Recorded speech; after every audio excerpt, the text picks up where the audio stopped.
जय माता दी दोस्तों। पितृपक्ष क्या होते हैं, पितृपक्ष में क्या करना चाहिए और पितृपक्ष में हमें कौन कौन सी सावधानियां रखनी चाहिए, आज मैं आपको इस वीडियो के माध्यम से बताने वाला हूँ। पितृपक्ष जो है वो अश्विन मास के प्रतिपदा तिथि को स्टार्ट होते हैं और ये 15 दिन के श्राद्ध होते हैं और ये कृष्ण पक्ष की अमावस्या को खत्म हो जाते हैं, यानी कि कुल मिलाकर के आपके 15 दिन के श्राद्ध होते हैं।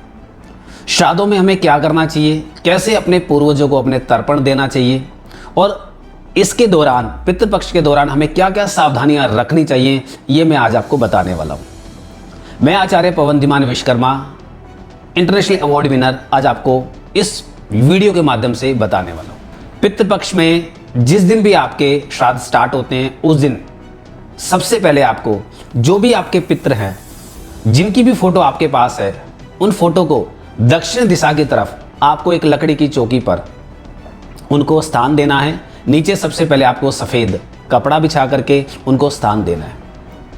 हो सके तो सफ़ेद फूलों की माला का हार बना करके आपको उनको पहनाना है और नहीं हो सकता तो आप चंदन की माला भी उनको अर्पित कर सकते हैं। चंद्र की माला भी आप उनको धारण करवा सकते हैं।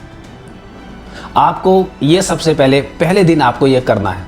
उसके पश्चात आप स्नान आदि जब आप पूजा कर लेते हो, उसके पश्चात आपको एक लोटा तांबे का हो सकता है, कांसे का लोटा हो सकता है, उस लोटे के अंदर आपको जल, काले तिल डाल करके और कुशा लेकर के, कुश जिसको बोलते हैं, कुशा लेकर के आपको पीपल पे जाना है। पीपल के पेड़ पर जाकर के आपको सबसे पहले वहाँ पे दीपक जलाना है। जो आपको दीपक जलाना है, हो सके तो शुद्ध गाय का देसी घी उसका आपको दीपक जलाना है, नहीं तो आप शुद्ध सरसों का तेल का भी दीपक जला सकते हैं। आपको दीपक जलाना है। आपको अपने सभी पूर्वजों का आह्वान करना है। गोत्र के साथ आपको उनका नाम के साथ उनका आह्वान करना है और आपको उनको जल अर्पित करना है। पीपल पे जब आप जल अर्पित करेंगे तो उनका नाम और आपको उनका गोत्र का आपको उच्चारण करना है। जल अर्पित करके, दीपक जला करके, सफ़ेद मिठाई का भोग लगा करके आप हो सके तो उस पीपल की 7 बार प्रदक्षिणा करें, उनके चक्कर लगाएं। उसके बाद घर वापस आकर के पाँव धो करके आपको सात्विक भोजन करना है। आपको 15 दिन तक ये रोजाना नित्य नियम से आपको ये करना है। इसके अलावा आप अपने जो पूर्वज हैं, जिनको भी आपने अपने घर में स्थान दिया हुआ है, सफ़ेद कपड़ा बिछा करके हो सके तो 4 मुखी वहाँ पर आपको दीपक जलाना है रोज सुबह शाम।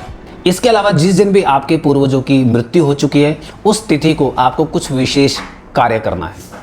उस दिन आपके घर में जो भी सात्विक भोजन बना है, उस भोजन को आपको पंचबली के नाम से, जिसको बोलते हैं, पंचबली आपको देनी है। अगर आप रोजाना दे सकते हो तो सबसे उत्तम है। इसमें पंचबली में क्या होता है, सबसे पहले जो भी आपका भोजन बना होता है उसमें ब्राह्मण के लिए भोजन निकाला जाता है, गाय के लिए भोजन निकाला जाता है, कुत्ते के लिए भोजन निकाला जाता है, कौवे के लिए भोजन निकाला जाता है। उसके अलावा आप चींटियों के लिए भी आप भोजन निकालना है, यानी कि इसको पंचबली के नाम से जाना जाता है। यानी कि आपको 5 तरीके के भोजन निकालने हैं और इन सबको आपको भोजन करवाना है।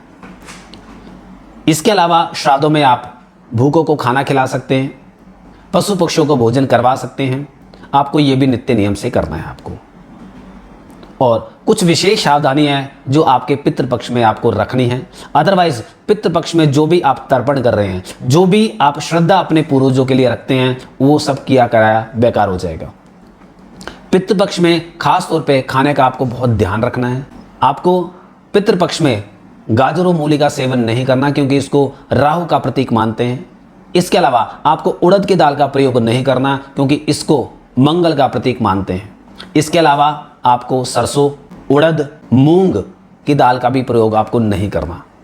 आपको करेले का प्रयोग नहीं करना है, खाने में बिल्कुल भी प्रयोग नहीं करना है। इसके अलावा आपको विशेष ध्यान रखना है कि पितृपक्ष के दौरान आपको मांस और मदिरा का प्रयोग बिल्कुल भी नहीं करना है। अगर आपने मांस और मदिरा का प्रयोग कर लिया तो पितृपक्ष में ये बहुत ही बड़ी भूल मानी जाती है और इसका कभी भी क्षमा याचना नहीं हो सकती। आपके पितृ रुष्ट हो जाते हैं और वो आपको आशीर्वाद नहीं देते। तो पितृपक्ष के दौरान आपको मांस और मदिरा का प्रयोग नहीं करना। हो सके तो घर के अंदर 15 दिन तक प्याज और लहसुन का भी प्रयोग ना करें, क्योंकि प्याज और लहसुन वैसे तो शाकाहारी मनुष्य खाते हैं, लेकिन अगर श्राद्ध के दिनों में अगर इनका परहेज करें तो हमारे लिए उत्तम रहेगा। इसके अलावा श्राद्ध के दौरान, यानी कि पितृपक्ष के दौरान, ये जो 15 दिन है, इन 15 दिनों में हमें अपने बाल, अपने नाखून नहीं काटने हैं, ब्रह्मचर्य का पालन करना है दोस्तों में। इन सावधानियों के साथ यदि हम अपने पितृपक्ष में इसको उत्सव की तरह मनाएंगे तो आप देखेंगे कि हमारे जो पूर्वज हैं वो हमें आशीर्वाद दे रहे हैं और कहते हैं कि पितृपक्ष में जो आपको पितरों का जो आशीर्वाद मिला हुआ है, ये आशीर्वाद आपके लिए दिन दुगनी रात चौगनी तरक्की लेकर के आता है। आपको पितरों का आशीर्वाद मिलता है। इसके अलावा आपको पितृपक्ष में कुछ लोग मेरे से प्रश्न पूछते हैं कि क्या पितृपक्ष के दौरान हम देवी देवता का पूजन कर सकते हैं? तो दोस्तों हाँ, बिल्कुल कर सकते हैं, क्योंकि पितृपक्ष में देवी देवताओं का पूजन भी सर्वश्रेष्ठ माना जाता है। आप नित्य जो पूजा करते हैं वो आप करते रहें। लोगों के मन के अंदर भ्रांति है कि पूजन अनुष्ठान या जो भी चीज करते हैं वो हमें उस दौरान नहीं करते, क्योंकि पूर्वज किसी भी पूजन अनुष्ठान से कभी भी नाराज नहीं होते। तो आप पूजन कर सकते हैं, देवी देवताओं का पूजन कर सकते हैं, लेकिन याद रखें अपने पितरों को कभी भी आपको अपने मंदिर में, अपने पूजा स्थल में स्थान नहीं देना। इनके लिए अलग से स्थान बनाया हुआ है दक्षिण दिशा, तो उस दिशा में पितरों को स्थान देते हुए नियम के साथ इन सभी चीजों का पालन करते रहें, तो आप देखेंगे कि आपके पितरों का आपको आशीर्वाद मिल रहा है। धन्यवाद।